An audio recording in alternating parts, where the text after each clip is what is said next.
Hey everyone. So today's video is going to be on an expanding topic of how is your relationship with God.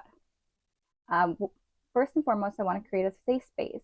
So, however you resonate, whichever religion, whichever name, whichever concept that you have, I want you to know is fully accepted. And I'm not going to talk about which one is right or wrong because that's not the topic of this video. When I am referencing how is your relationship with God, I mean your personal relationship with God. So often I hear people say, I have a connection with God, but right now I'm mad at him. Or they feel like they're unworthy because of the mistakes that they've made in their past. And I'm going to offer a different perspective on this. So I have a very personal relationship with God. I'm using the word God. However you resonate with it, though, let's not get stuck on the term. I left home at 13, and ever since I was young, super, super young, I was always talking with God, and I never went to church. I didn't practice no exact religion, but I knew that there was something. And for no reason, because everyone around me wasn't like that. When I talk about the personal relationship and being angry at him because of what you're going through, I want you to stop for a minute and think. He's there to pull you through it. So when I was young, I got to a point in my life where I was journaling to myself and I would say, why God? Why is this happening to me? And I stopped. I stopped for a minute and thought to myself, okay, I had to bring understanding to my situation and how I got here. The chaos that I felt in my mind was consuming me in such a way that I couldn't focus on anything else. Going from where I presently was in my life and talking about the scenarios that were happening and then working my way back, I understood that I was exactly where I was because of my choices. So my narrative flipped from why to please give me the strength to get through this. Please give me the courage. Please give me the guidance I need to overcome these situations. You see, my radical ownership of my circumstances and understanding how I got from where I was to where I needed to where I wanted to go first came from taking accountability for where I was. It's not the easiest process, don't get me wrong, but I was journaling to myself, so it's not like anyone could judge me. It was me and God talking. And God wasn't there to judge me.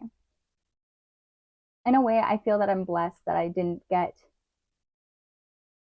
all these predetermined ideas of what will be destined for doom from the books of religion. If I had that, I would be in such more turmoil than I was getting out of it. So as I was going through every situation and reevaluating how I got to where I was,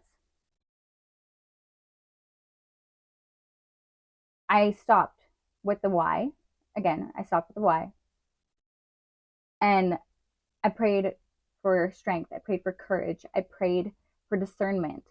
I prayed for love and compassion to help me pull through and overcome the situations that I was in.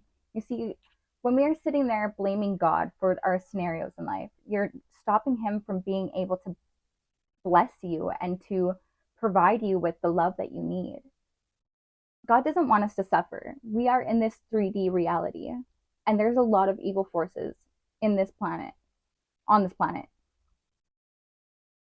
And the thing is, God wants us to veer off the path Because if we can veer off the path and then he can guide us right back, it's showing him that we are pure, that we are in alignment with him, because we don't seek to blame him. We seek for his guidance. We seek for his compassion and his strength. And there's so much power in that. God is on the other side of your mistakes. God is on the other side of the lessons. And as human beings, we came here to learn these things. If we put our faith into God full force to pull us through, because he's not here to shame anybody. He's not here to banish you because you've done this, that, the other thing, okay? All we can do is change our behaviors. But until we die, we get a chance to change the behavior that led us to where we were. And if we keep coming back to that, that's okay. Don't give up on God. Don't give up on yourself. Always know that just because you've done one thing one way doesn't mean you have to continue it. Even if you've done it one way 1,000 times, you still have the free will to do it a different way. And God is sitting there right beside you all the time to show you the strength that you have inside of you to pull you through that. So that when I'm asking about your personal relationship with God, how are you feeling towards him? Do you blame him? Do you feel your life has been unfair? And at times, you know what? Yeah, life is unfair. 100% you are right. How are you going to make your life better, though? Just because it's been unfair, how are you going to flip the odds in your favor? Are you going to put your faith into whatever higher power that you have to give you the guidance and the strength and the discernment so that you can get where you want to go? And life can stop being a little unfair and it can start working for you. Okay, this is my video for today. Peace and love, guys.